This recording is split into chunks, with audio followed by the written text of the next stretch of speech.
Radio Tehran থেকে শুরু হচ্ছে বিশ্ব সংবাদ।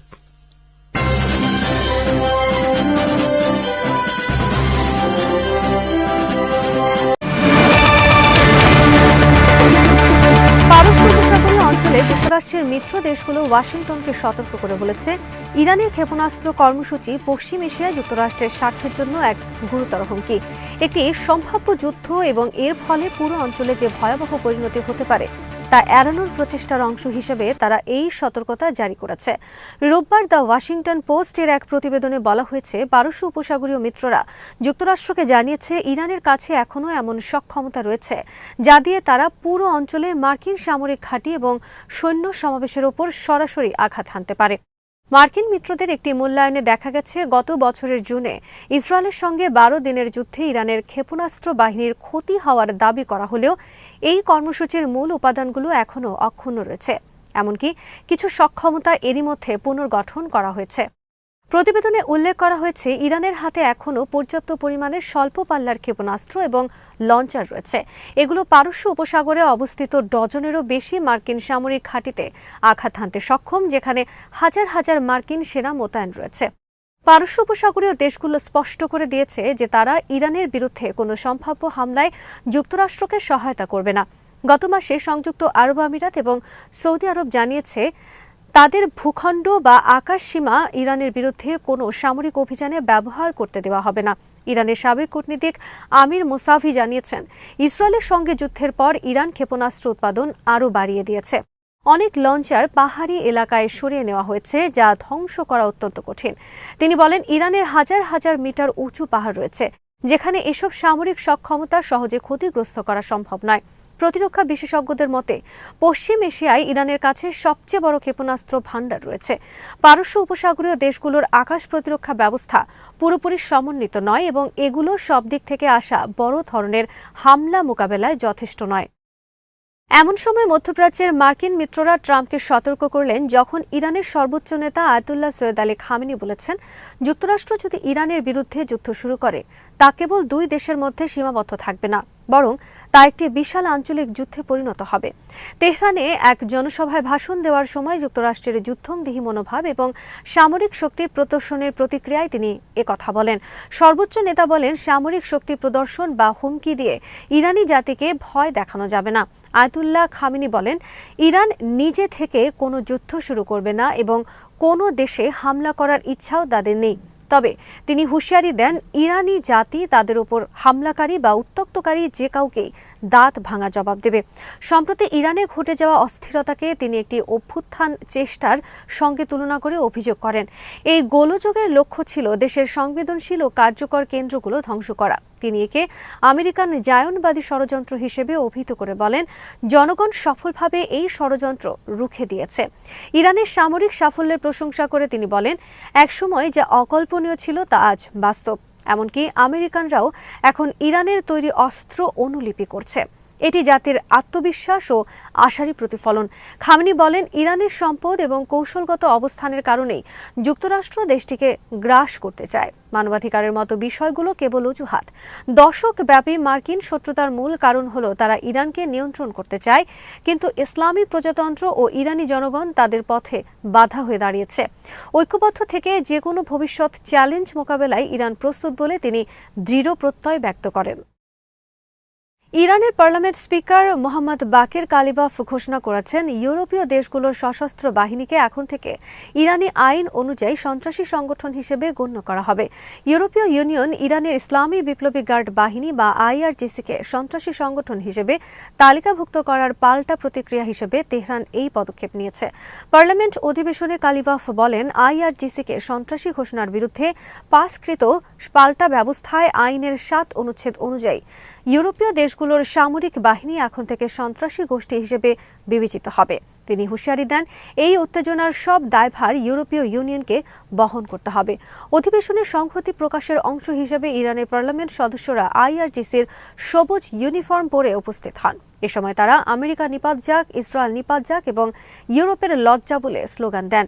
কালিবাফ অভিযোগ করেন, ইইউর এই সিদ্ধান্ত মূলত মার্কিন প্রেসিডেন্ট ডোনাল্ড ট্রাম্প এবং ইহুদিবাদী ইসরায়েলের নির্দেশে নেওয়া হয়েছে।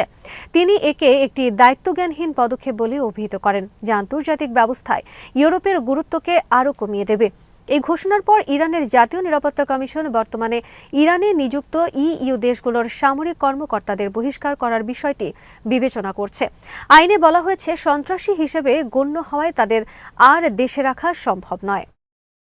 যুক্তরাষ্ট্রের ক্রমবর্ধমান হুমকি ও চাপের মুখে ইরানের প্রতি পূর্ণ সমর্থন ঘোষণা করেছে ইয়েমেন। দেশটির শীর্ষস্থানীয় আলেম এবং রাজনৈতিক নেতারা এক যৌথ বিবৃতিতে জানিয়েছে, ওয়াশিংটনের যে কোনো ধরনের আগ্রাসন বা উস্কানির বিরুদ্ধে তারা ইরানের পাশে অটল থাকবেন। ইয়েমেন স্কলার্স অ্যাসোসিয়েশন এক সমাবেশে ঘোষণা করেছে, ইরান বর্তমান মুসলিম বিশ্বের প্রতিরোধের মূল স্তম্ভ। তারা বলেন, যুক্তরাষ্ট্র ও তার মিত্ররা ইরানকে লক্ষ্যবস্তু করার মাধ্যমে আসলে পুরো মুসলিম উম্মাহর মনোবল ভাঙতে চায়। এই কঠিন সময়ে ইয়েমেন ইরানকে একা ছেড়ে দেবে না। বিবৃতিতে ইয়েমেনি নেতারা পশ্চিম এশিয়ায় যুক্তরাষ্ট্রের সামরিক উপস্থিতি বাড়ানোর কঠোর সমালোচনা করেন। তারা মনে করেন, ডোনাল্ড ট্রাম্পের নেতৃত্বাধীন মার্কিন প্রশাসন এই অঞ্চলে নতুন করে যুদ্ধ বাঁধানোর চেষ্টা করছে। ইয়েমেন একে আন্তর্জাতিক আইন ও সার্বভৌমত্বের লঙ্ঘন হিসেবে অভিহিত করেছে। ইয়েমেনের পক্ষ থেকে বলা হয়েছে, গত কয়েক বছরের অভিজ্ঞতায় দেখা গেছে, প্রতিরোধের মাধ্যমেই কেবল আগ্রাসন ঠেকানো সম্ভব। তারা ইরানের উন্নত প্রতিরক্ষা ব্যবস্থা ও সামরিক শক্তির প্রশংসা করে বলেন, যে কোনো ভুল পদক্ষেপের জন্য ওয়াশিংটনকে চড়া মূল্য দিতে হবে। ইয়েমেনি আলেমরা উল্লেখ করেন, ইরান কোনো দেশে হামলা করার নীতিতে বিশ্বাসী নয়, বরং তারা আত্মরক্ষার অধিকার রাখে। যুক্তরাষ্ট্রের উচিত যুদ্ধের দামামা না বাঁচিয়ে এই অঞ্চলের মানুষের স্বাধিকারকে সম্মান জানানো। ফিলিস্তিনের প্রতিরোধ আন্দোলন হামাস গাজা উপত্যকা এবং মিশরের মধ্যবর্তী রাফা সীমান্ত ক্রসিং পুনরায় খুলে দেওয়ার পদক্ষেপকে স্বাগত জানিয়েছে। দীর্ঘ সময় বন্ধ থাকার পর এটি পুনরায় চালু হওয়াকে ফিলিস্তিনি জনগণের জন্য একটি বড় অর্জন এবং মানবিক সংকট উত্তরণের পথে একটি ইতিবাচক পদক্ষেপ বলে আখ্যা দিয়েছেন। হামাস এক বিবৃতিতে জানিয়েছে, রাফা সীমান্ত দিয়ে খাদ্য, ঔষধ এবং জ্বালানি সহ প্রয়োজনীয় ত্রাণ সামগ্রী প্রবেশের সুযোগ তৈরি হওয়ায় গাজার অবরুদ্ধ মানুষের দীর্ঘদিনের ভোগান্তি কিছুটা হলেও লাঘব হবে। বিশেষ করে অসুস্থ রোগীদের উন্নত চিকিৎসার জন্য দেশের বাইরে যাওয়ার সুযোগ তৈরি হওয়াকে বড় স্বস্তি হিসেবে দেখা হচ্ছে। হামাসের পক্ষ থেকে বলা হয়েছে, রাফা ক্রসিং পুনরায় চালু হওয়া কেবল একটি যাতায়াতের পথ খুলে যাওয়া নয়, বরং এটি ইসরায়েলি কঠোর অবরোধ ও চাপের মুখে ফিলিস্তিনিদের রাজনৈতিক ও কূটনৈতিক প্রচেষ্টার একটি জয়। তারা মনে করেন, এটি গাজার উপর আরোপিত অমানবিক অবরোধ সম্পূর্ণ তুলে নেওয়ার পথে একটি বড় পদক্ষেপ। সীমান্তটি পুনরায় সচল করার ক্ষেত্রে মিশরের গঠনমূলক ভূমিকার প্রশংসা করেছে হামাস। বিবৃতিতে উল্লেখ করা হয়, মিশরের এই সহযোগিতা ফিলিস্তিনি জনগণের টিকে থাকার লড়াইয়ে সাহস যোগাবে।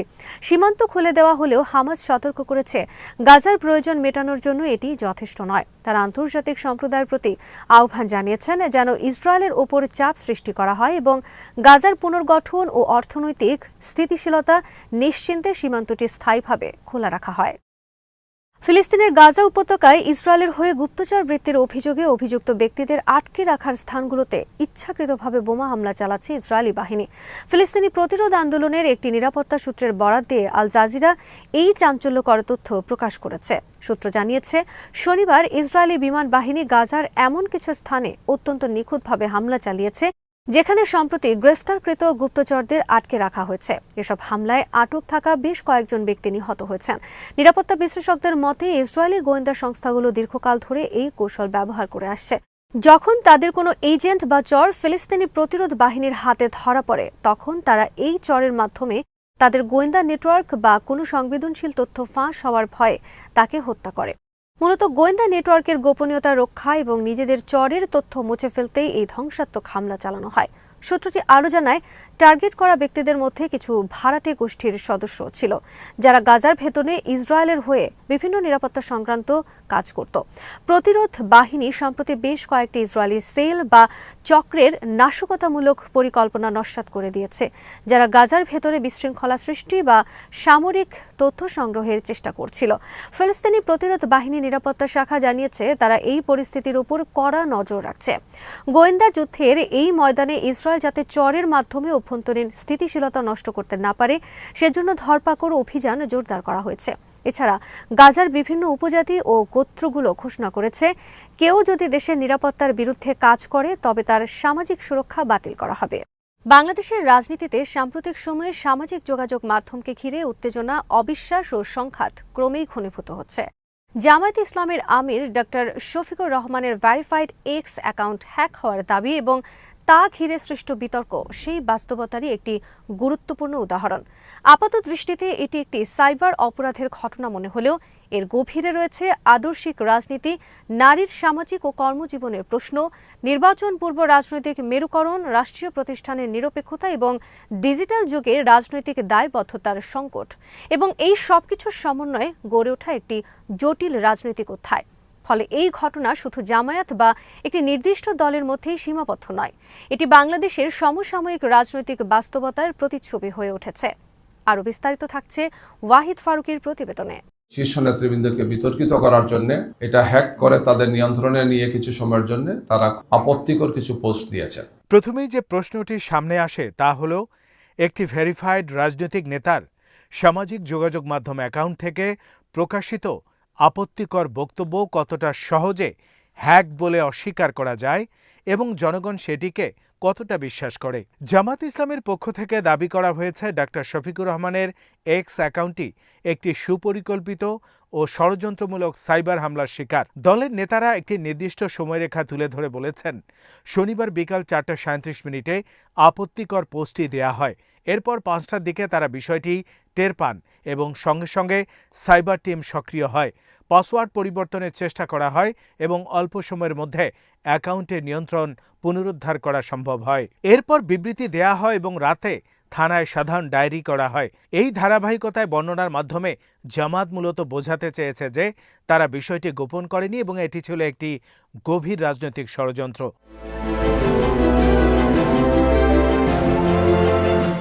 কিন্তু রাজনীতিতে কেবল একটি সুসংগঠিত বর্ণনা দিলেই বিশ্বাসযোগ্যতা তৈরি হয় না। জনগণের বিশ্বাস নির্ভর করে অতীতের আচরণ, আদর্শিক অবস্থান এবং সামাজিক বাস্তবতার সঙ্গে সেই ব্যাখ্যার সামঞ্জস্যের উপর। এখানেই জামাতের দাবি একটি কঠিন পরীক্ষার মুখে পড়ে। দলটির রাজনৈতিক ইতিহাসে নারীর ভূমিকা ও অধিকার নিয়ে রক্ষণশীল অবস্থান দীর্ঘদিন ধরে দেখা গেছে। তার আলোকে অনেকেই এই আপত্তিকর পোস্টটিকে জামাতের আদর্শিক ধারাবাহিকতার অংশ হিসেবেই দেখেন। ফলে হ্যাক ব্যাখ্যাটি তাদের কাছে স্বাভাবিক বা গ্রহণযোগ্য মনে হয়নি। এই মনস্তাত্ত্বিক প্রেক্ষাপট অত্যন্ত গুরুত্বপূর্ণ, কারণ রাজনীতিতে জনগণের প্রতিক্রিয়া কেবল তথ্যের উপর নয়, বরং দীর্ঘদিনের অভিজ্ঞতা এবং ধারণার উপর দাঁড়িয়ে থাকে। আমাদের গভীর আশঙ্কা যে এগুলোর সাথে বিশেষ একটি দল বা তাদের সাইবার টিমের চক্রান্ত এবং ষড়যন্ত্রকারী ব্যক্তিরা জড়িত আছেন, আমরা সেটা মনে করছি। এই বিতর্কে নতুন মাত্রা যোগ করেছে বাংলাদেশ জাতীয়তাবাদী ছাত্র দলের প্রতিক্রিয়া। ছাত্র দলের সাধারণ সম্পাদক নাসির উদ্দিন নাসির প্রকাশ্যে বলেছেন, একটি ভেরিফাইড এক্স অ্যাকাউন্ট হ্যাক হলেও প্ল্যাটফর্মের নিজস্ব নিরাপত্তা ও রিকভারি ব্যবস্থা রয়েছে এবং সেখানে কয়েক মিনিটের মধ্যে দায় এড়িয়ে যাওয়ার সুযোগ নেই। তার এই বক্তব্যে প্রযুক্তিগত যুক্তির পাশাপাশি রাজনৈতিক ইঙ্গিত রয়েছে। তিনি দাবি করেছেন, ওই পোস্টটি মূলত ডক্টর শফিকুর রহমানের আল জাজিরাকে দেওয়া আগের বক্তব্যেরই ব্যাখ্যামূলক রূপ। অর্থাৎ এটি কোনো হঠাৎ বহিরাগত হ্যাকার তৈরি করেনি, বরং আগে থেকেই প্রকাশিত চিন্তারই প্রতিফলন।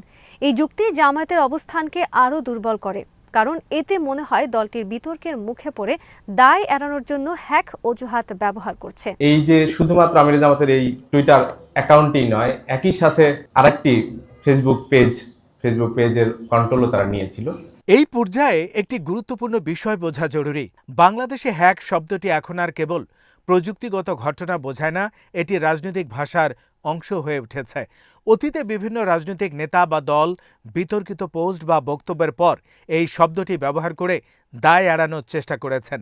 এমন ধারণা সমাজে ব্যাপকভাবে প্রচলিত। ফলে প্রকৃত হ্যাকিংয়ের ঘটনাও অনেক সময় সন্দেহের চোখে দেখা হয়। এটি একদিক থেকে প্রকৃত সাইবার অপরাধের গুরুত্ব কমিয়ে দেয়, অন্যদিকে রাজনৈতিক বিশ্বাসযোগ্যতার সংকট আরও গভীর করে তোলে।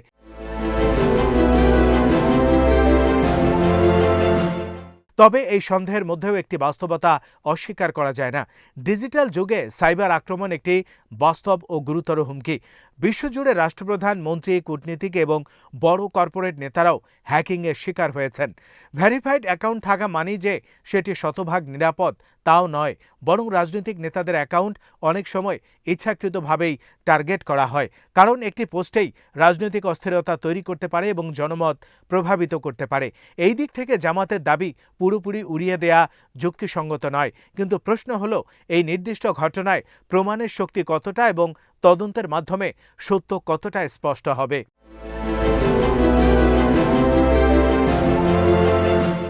এই ঘটনার কেন্দ্রবিন্দুতে রয়েছে নারীর সামাজিক ও কর্মজীবনের প্রশ্ন। বাংলাদেশের নারীর কর্মসংস্থান, শিক্ষা ও সামাজিক অংশগ্রহণ গত কয়েক দশকে অভূতপূর্ব অগ্রগতি অর্জন করেছে। তৈরি পোশাক শিল্পে লাখো নারীর শ্রম, শিক্ষা, স্বাস্থ্য খাতে নারীদের ভূমিকা, প্রশাসন ও রাজনীতিতে নারীদের অংশগ্রহণ সব মিলিয়ে দেশের অর্থনৈতিক ও সামাজিক উন্নয়নে নারীরা গুরুত্বপূর্ণ অবদান রাখছেন। এই বাস্তবতায় নারীদের কর্মজীবনকে নৈতিক অবক্ষয় বা পতিতাবৃত্তির আরেক রূপ হিসেবে আখ্যা দেয়া শুধু নারীদের মর্যাদাকেই আঘাত করে না, বরং দেশের উন্নয়ন যাত্রার একটি বড় ভিত্তিকেও প্রশ্নবিদ্ধ করে। তাই এই ধরনের মন্তব্য তীব্র সামাজিক প্রতিক্রিয়া সৃষ্টি করেছে।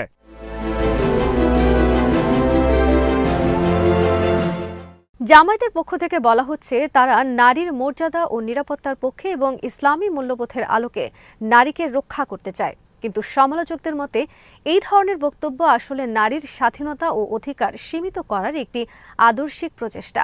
ফলে এই বিতর্ক কেবল একটি পোস্ট বা একটি অ্যাকাউন্ট হ্যাকের মধ্যে সীমাবদ্ধ নেই। এটি নারীর ভূমিকা নিয়ে দুটি ভিন্ন দৃষ্টিভঙ্গির সংঘর্ষ। একদিকে রয়েছে আধুনিক রাষ্ট্র ও অর্থনীতিতে নারীর সমান অংশগ্রহণের ধারণা, অন্যদিকে রয়েছে ধর্মীয় ও রক্ষণশীল ব্যাখ্যার আলোকে নারীর সামাজিক অবস্থান নির্ধারণের চেষ্টা।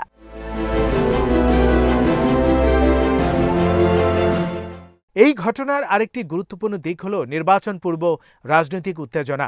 জামাতের দাবি অনুযায়ী তাদের জনপ্রিয়তা, বিশেষ করে নারী ভোটারদের মধ্যে সাড়া পাওয়া একটি মহল আতঙ্কিত হয়ে এই সাইবার হামলা চালিয়েছে।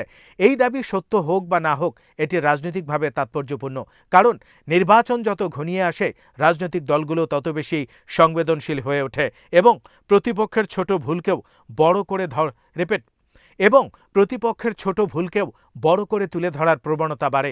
সামাজিক যোগাযোগ মাধ্যম এই রাজনৈতিক লড়াইয়ের প্রধান ময়দান হয়ে উঠেছে, যেখানে একটি পোস্টেই ভোটারদের মনোভাব প্রভাবিত করতে পারে।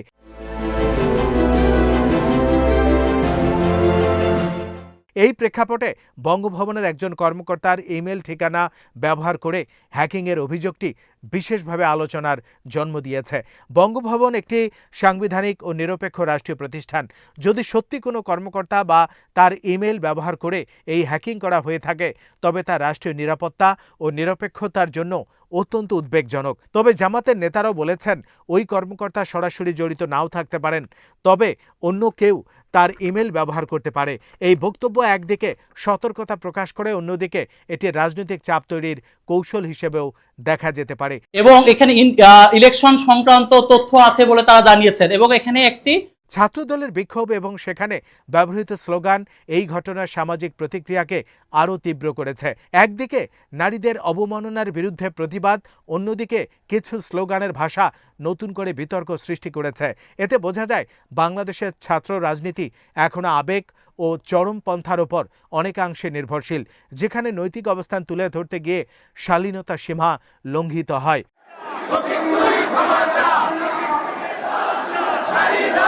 তবে জামাত নেতারা অভিযোগ করেছেন, গত কয়েকদিনের সারা দেশব্যাপী বিএনপি নেতাদের নারীদের উপর নির্যাতন, বিশেষ করে ছাত্রদলের হাতে সাভারে নারীর হত্যার ঘটনা এবং নানা শ্লীলতাহানির ঘটনায় তারা জামাতের বিরুদ্ধে এই অপপ্রচার চালানোর প্রচেষ্টা চালিয়েছে।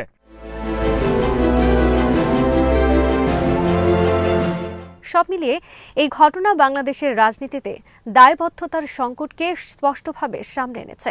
সামাজিক যোগাযোগ মাধ্যমে দেওয়া একটি বক্তব্যের দায় কে নেবে, কিভাবে নেবে এবং কোন প্রক্রিয়ায় সত্য উদ্ঘাটিত হবে, এই প্রশ্নগুলোর পরিষ্কার উত্তর এখনো প্রতিষ্ঠিত হয়নি। তদন্ত ছাড়া কোনো পক্ষের দাবি চূড়ান্তভাবে গ্রহণযোগ্য হওয়া উচিত নয়। কিন্তু বাস্তবে দেখা যায় তদন্ত শেষ হওয়ার আগেই জনমত বিভক্ত হয়ে যায় এবং রাজনৈতিক অবস্থান শক্ত হয়ে ওঠে।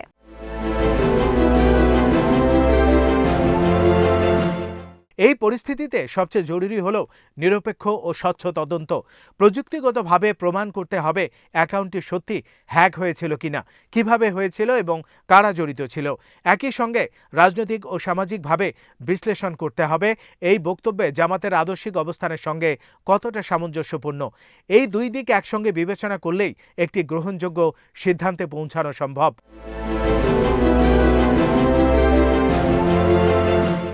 শেষ পর্যন্ত বলা যায় জামাতে ইসলামের আমিরের এক্স অ্যাকাউন্ট হ্যাক হওয়ার দাবি ও তা ঘিরে বিতর্ক বাংলাদেশের সমসাময়িক রাজনীতির একটি প্রতিচ্ছবি। এখানে প্রযুক্তি রাজনীতির অংশ হয়ে উঠছে, আদর্শিক দ্বন্দ্ব ডিজিটাল প্ল্যাটফর্মে প্রকাশ পাচ্ছে এবং বিশ্বাসযোগ্যতার সংকট আরও গভীর হচ্ছে। এই ঘটনা প্রমাণ করছে যে ডিজিটাল যুগে রাজনীতির প্রতিটি শব্দ ও পোস্ট আগের যে কোনো সময়ের চেয়ে বেশি গুরুত্ব বহন করে, আর সেই গুরুত্বের সঙ্গে দায়িত্বশীলতা ও স্বচ্ছতা না বাড়ালে ভবিষ্যতে এমন সংকট আরও ঘন ঘন দেখা যায়। বৈশ্বিক পরাশক্তি মার্কিন যুক্তরাষ্ট্র তার সামরিক ও কূটনৈতিক ইতিহাসে অনেক প্রতিপক্ষকে মোকাবিলা করলেও ইরানের সাথে চলমান উত্তেজনার গতি প্রকৃত ভিন্ন। এক্ষেত্রে ইরানকে জমের মতো ভয় পায় যুক্তরাষ্ট্র। পেন্টাগন ও মার্কিন গোয়েন্দা সম্প্রদায়ের অভ্যন্তরীণ মূল্যায়ন এবং সামরিক বিশ্লেষকরা ক্রমবর্ধমানভাবে একমত যে ইরানের সাথে কোনো সংঘর্ষ হলে যুক্তরাষ্ট্রের জন্য সহজ স্বল্পমেয়াদী বা কম ক্ষয়ক্ষতির যুদ্ধ নয়। এই ভয়ের পেছনে শুধু ইরানের সামরিক শক্তি নয়, তাদের অনন্য কৌশলগত অবস্থান, অপ্রতিসম যুদ্ধ কৌশল এবং সংঘাতের গণিত পাল্টে দেওয়ার ক্ষমতা কাজ করছে। ইরান জানে যে সরাসরি প্রচলিত যুদ্ধে মার্কিন যুক্তরাষ্ট্রের সাথে পাল্লা দিতে পারবে না, তাই তারা এমন সব ক্ষমতা তৈরি করছে যা কোনো আক্রমণের ক্ষয়ক্ষতির সম্ভাব্য মূল্য অস্বাভাবিক রকমে বাড়িয়ে দেয়। ড্রোন ও ক্ষেপণাস্ত্রের শোধ, ৮০,০০০ এরও বেশি শাহেদ ধরনের ড্রোন এবং হাজার হাজার স্বল্প ও মধ্যপাল্লার ক্ষেপণাস্ত্র মজুদ, যা দিয়ে তারা ইসরায়েল থেকে শুরু করে আঞ্চলিক মার্কিন ঘাঁটিগুলোকে একসাথে লক্ষ্যবস্তুতে পরিণত করতে পারে। ভূত, নৌকা ও সমুদ্রপথে গেরিলা যুদ্ধ, হরমুজ প্রণালীতে রাডার ফাঁকিদা দ্রুতগামী ড্রোন, নৌকা এবং মাইন যুদ্ধের ক্ষমতা এটি বিশ্বে বাণিজ্যের একটি গুরুত্বপূর্ণ ধমনীকে কয়েক ঘন্টার মধ্যে অচল করে দিতে পারে। বৈশ্বিক অর্থনীতিতে ধাক্কা দিতে পারে। রাশিয়ার S-400 থেকে দেশীয় রাডার 373 পর্যন্ত বিমান বিধ্বংসী ব্যবস্থার জাল, যা মার্কিন B-2 বোমারু বা F-35 যুদ্ধ বিমানের মতো অত্যাধুনিক অস্ত্রধারীকেও ভূপাতিত করার হুমকি তৈরি করে। ইরান কেবল একটি দেশ নয়, এটি একটি আঞ্চলিক জোটের কেন্দ্রবিন্দু। লেবাননের হিজবুল্লাহ, ইয়েমেনের হুতি বিদ্রোহী, ইরাকের বিভিন্ন মিলিশিয়া, এই প্রতিরোধ অক্ষ ওয়াশিংটনের জন্য একটি দুঃস্বপ্ন। ইরানের উপর সরাসরি আক্রমণ মানে এই সমস্ত গোষ্ঠীর কাছ থেকে একই সঙ্গে ইসরায়েল, মার্কিন ঘাঁটি ও বিশ্বব্যাপী মার্কিন স্বার্থের উপর পাল্টা আঘাত আসার ঝুঁকি। এটি সংঘাতকে মুহূর্তে একটি বহু ফ্রন্টের আঞ্চলিক যুদ্ধে রূপান্তরিত করতে পারে। ইরান কূটনৈতিক ও অর্থনৈতিক অস্ত্র হিসেবেও শক্তিশালী। তারা রাশিয়া ও চীনের সাথে গভীর সম্পর্ক বজায় রেখেছে, যা জাতিসংঘ নিরাপত্তা পরিষদে তাদের পক্ষে ভোট দেওয়ার সম্ভাবনা রাখে এবং বৈশ্বিক নিষেধাজ্ঞাকে কম কার্যকর করে তোলে। তেলের রপ্তানি নিয়ন্ত্রণ ও হরমুজ প্রণালী বন্ধের হুমকি বিশ্বে অর্থনীতির জন্য একটি শক্তিশালী লিভারেজ। ইরানের সর্বোচ্চ নেতৃত্ব বারবার প্রমাণ করেছে যে তারা আত্মসমর্পণ করার পরিবর্তে বিশাল ক্ষয়ক্ষতি মেনে নিতেও প্রস্তুত। এই মনস্তাত্ত্বিক দৃঢ়তা একটি গণতান্ত্রিক দেশ ও পাবলিক অপিনিয়ন দ্বারা প্রভাবিত মার্কিন প্রশাসনের জন্য একটি বড় চ্যালেঞ্জ তৈরি করে। 2025 সালের হামলার পর ইরান দ্রুত পুনর্গঠন করে তাদের ক্ষেপণাস্ত্রের ক্ষমতা আরো বাড়িয়েছে, যা দেখায় যে শুধু বোমা বর্ষণ দিয়ে তাদের দমিয়ে রাখা সম্ভব নয়। যুক্তরাষ্ট্র ইরানের সামরিক শক্তিকে ভয় পায় না, বরং ভয় পায় সংঘাতের অনিশ্চিত, ব্যাপক ও নিয়ন্ত্রণের বাইরে চলে যাওয়ার সম্ভাবনাকে, বলছেন জর্জটাউন ইউনিভার্সিটির প্রফেসর ডক্টর নাহিদ হোসেন। এটি শুধু একটি দেশের বিরুদ্ধে যুদ্ধ নয়, এটি একটি স্থিতিশীলতা বিধ্বংসী জটিল ব্যবস্থার বিরুদ্ধে যুদ্ধ, যার ফলাফল কারোর জন্য অনুমান করা সম্ভব নয়। মুহূর্তে অচল করতে পারে বিশ্বকে। ইরান এত ক্ষমতা কোথায় পেল? নৌমহড়া ও উৎকণ্ঠা সংবাদ মাধ্যমের তথ্য অনুযায়ী ইরান হরমুজ প্রণালী এলাকায় নৌমহড়া ও লাইভ ফায়ারিং এর ঘোষণা দিয়েছে। এর ফলে এই জলপথ দিয়ে চলাচলকারী বাণিজ্যিক জাহাজগুলোর নিরাপত্তা নিয়ে বড় ধরনের শঙ্কা তৈরি হয়েছে। উদ্ভূত পরিস্থিতি নিবিড়ভাবে পর্যবেক্ষণ করছে যুক্তরাষ্ট্র সহ পশ্চিমা দেশগুলো। কৌশলগত গুরুত্ব, হরমুজ প্রণালী ইরান ও ওমানের মাঝখানে অবস্থিত একটি সরু সামুদ্রিক পথ, যা আরব উপসাগরকে ওমান উপসাগর ও আন্তর্জাতিক সমুদ্রপথের সঙ্গে যুক্ত করেছে। এর সবচেয়ে সংকীর্ণ অংশের প্রস্থ মাত্র 30 কিলোমিটার হলেও কৌশলগত দিক থেকে এটি বিশ্বের অন্যতম গুরুত্বপূর্ণ জ্বালানি চেক পয়েন্ট। প্রতিদিন বিশ্বে বাণিজ্য হওয়ার মোট অপরিশোধিত তেলের প্রায় 20% এই প্রণালী দিয়েই প্রবাহিত হয়। সৌদি আরব, ইরাক, কুয়েত ও সংযুক্ত আরব আমিরাত সহ উপসাগরীয় দেশগুলোর তেল রপ্তানির প্রধান পথ এটি। এলএনজি সরবরাহ, কাতারের তরল প্রকৃতির গ্যাস এলএনজি রপ্তানির ক্ষেত্রেও হরমুজ প্রণালী অপরিহার্য ভূমিকা রাখে। বিশেষজ্ঞরা বলছেন এই অঞ্চলের দেশগুলোর বেশিরভাগেই বিকল্প কোনো সমুদ্রপথ নেই, ফলে এখানে সামান্য বিস্ফোরণ ঘটলে তার তাৎক্ষণিক প্রভাব পড়বে বিশ্ব জ্বালানি বাজারে। উত্তেজনার কারণ ও সামরিক অবস্থান। বর্তমানে উত্তেজনার মূলে রয়েছে যুক্তরাষ্ট্র ও ইরানের দীর্ঘদিনের রাজনৈতিক ও সামরিক টানাপোড়েন। ইরানের উপর মার্কিন নিষেধাজ্ঞা এবং মধ্যপ্রাচ্যে মার্কিন সামরিক পরিস্থিতিকে জটিল করে তুলেছে। আরব সাগরে যুক্তরাষ্ট্রের বিমান বাহিনী রণতরী মোতায়েন থাকায় উত্তেজনা নতুন মাত্রা পেয়েছে। মার্কিন সেন্ট্রাল কমান্ড সতর্ক করেছে যে কোনো সামরিক তৎপরতা যেন বাণিজ্যিক জাহাজ বা যুক্তরাষ্ট্র ও মিত্রদের নৌবাহিনীকে ঝুঁকিতে না ফেলে। বৈশ্বিক অর্থনীতির উপর প্রভাব। বিশ্লেষকদের মতে হরমুজ প্রণালী বন্ধ ব্যাহত হলে কয়েক ঘন্টার মধ্যে আন্তর্জাতিক বাজারে তেলের দাম হু হু করে বেড়ে যাবে। এর ফলে 1, পরিবহন খাত, শিল্প উৎপাদন এবং খাদ্যপণ্যের দাম বৃদ্ধি পাবে। 2, এশিয়া ও ইউরোপের জ্বালানি আমদানি নির্ভর দেশগুলো তীব্র সংকটে পড়বে। 3, জাহাজগুলোর বিকল্প পথ ব্যবহারের সময় ভাঙা ও বিমান খরচ বেড়ে আন্তর্জাতিক বাণিজ্যের ব্যয় বহুগুণ বাড়িয়ে দেবে। ইমরান খানকে পুতিন এরদোয়ানের চেয়েও ভয় পেত যুক্তরাষ্ট্র। যুক্তরাষ্ট্রের হাউস ওভারসাইট কমিটির ডেমোক্র্যাট সদস্যদের প্রকাশ করা ইমেইলে দেখা যায় অ্যাপস্টাইন ইমরান খানকে তুরস্কের এরদোয়ান, রাশিয়ার পুতিন কিংবা চীনের শি জিনপিং এর চেয়েও বড় বিপদ হিসেবে দেখতেন। ওই বার্তায় তিনি ইমরান খানকে একজন পপুলিস্ট এবং কট্টর ইসলামপন্থী হিসেবে অভিহিত করেন। এমনকি ইমরান খানের তুলনায় ডোনাল্ড ট্রাম্পকেও তার কাছে আইনস্টাইন এর মতো মেধাবী মনে হতো বলে ব্যঙ্গাত্মক মন্তব্য করেন অ্যাপস্টাইন। তার মতে ইমরান খানের জনতাকে আকৃষ্ট করার ক্ষমতা এবং তার রাজনৈতিক আদর্শ বৈশ্বিক স্থিতিশীলতার জন্য উদ্বেগের কারণ ছিল।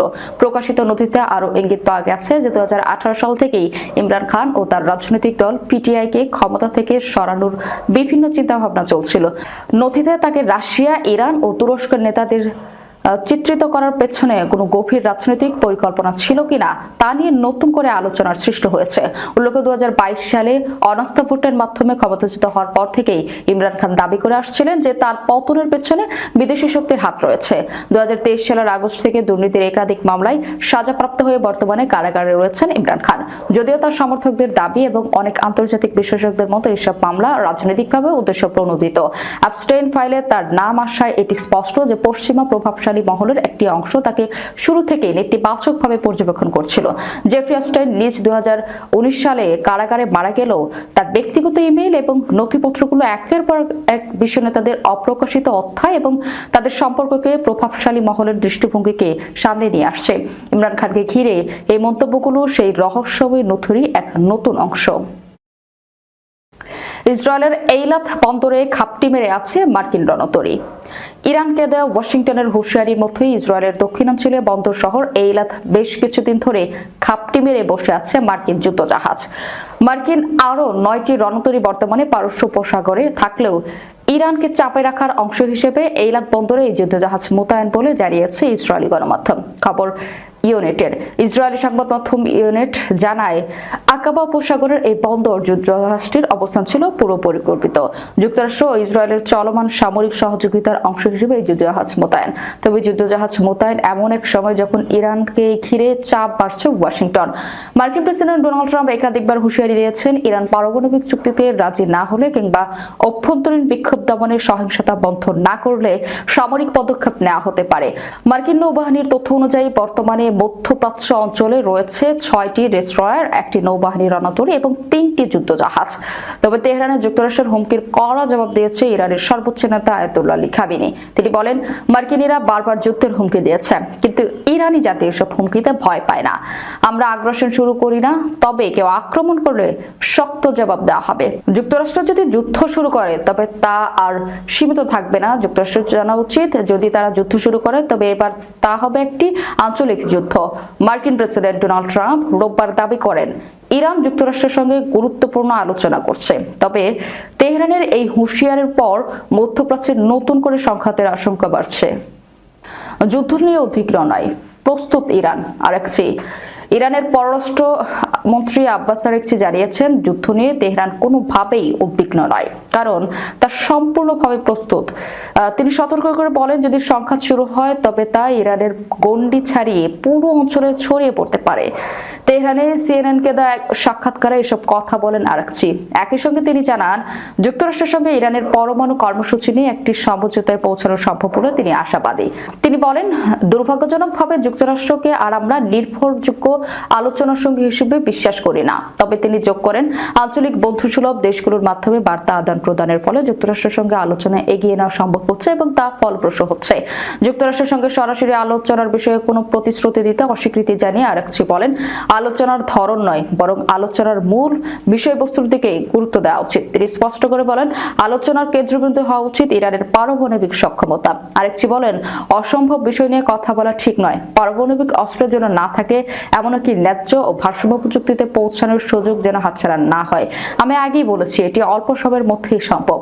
এর বিনিময়ে ইরান আশা করবে দীর্ঘ এক দশকের বেশি সময় ধরে দেশটির অর্থনীতির উপর চাপ সৃষ্টি করা যুক্তরাষ্ট্রের নিষেধাজ্ঞা প্রত্যাহার করা হবে এবং শান্তিপূর্ণ উদ্দেশ্যে পারমাণবিক সমৃদ্ধকরণ চালিয়ে যাওয়ায় ইরানের অধিকারকে সম্মান জানানো হবে।